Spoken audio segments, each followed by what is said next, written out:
Hi hello I am doctor Narayanasamy. இன்னைக்கு நம்ம இந்த வீடியோவில் என்னத்தை பற்றி பார்க்க போகிறோம் அப்படின்னா, நம்மில் பல பேருக்கு தெரியாத ஒரு நோய், அதாவது லெப்ரசின்றது தமிழில் வந்து தொழுநோய், குஷ்டநோய் அப்படின்ட்டு பல பேரில் சொல்லுவாங்க.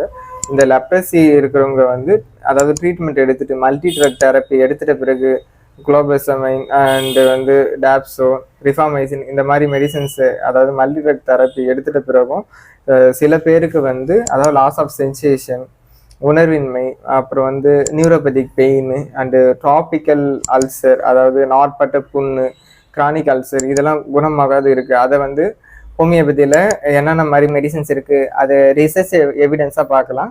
எப்படி வந்து குணமாகுது அப்படின்றது ஒரு ஸ்டடி பார்க்கலாம்.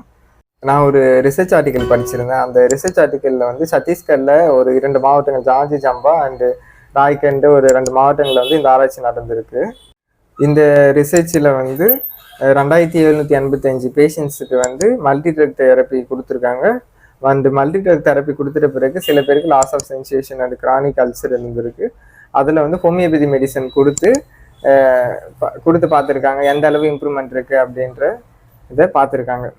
அந்த ஆர்டிக்கல், அதாவது அந்த ஸ்டடியில் வந்து என்ன சொல்லியிருக்காங்கன்னா, 63% மக்களுக்கு வந்து முழுசாக சென்சேஷன் வந்திருக்கு அப்படின்ட்டும், 29% வந்து பாதி அளவு சென்சேஷன் வந்திருக்கிற மாதிரியும், 8% பேருக்கு வந்து சென்சேஷன் வந்து அந்த அளவு வராது இருக்குது. அண்டு 69% பேருக்கு வந்து கிரானிக் அல்சர் வந்து நல்லாவே ஹீல் ஆகிக்கிறதும் அந்த ஸ்டடியில் வந்து குறிப்பிட்டு சொல்லியிருக்காங்க.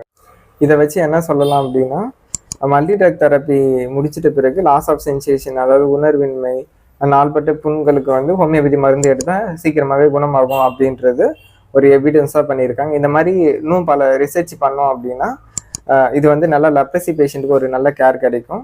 இந்த மாதிரி ரிசர்ச் பற்றியான வீடியோஸ் வேணும் அப்படின்னா என்னை ஃபாலோ பண்ணிக்கோங்க. லைக், ஷேர், கமெண்ட்ஸ் பண்ணுங்கள். பாய்.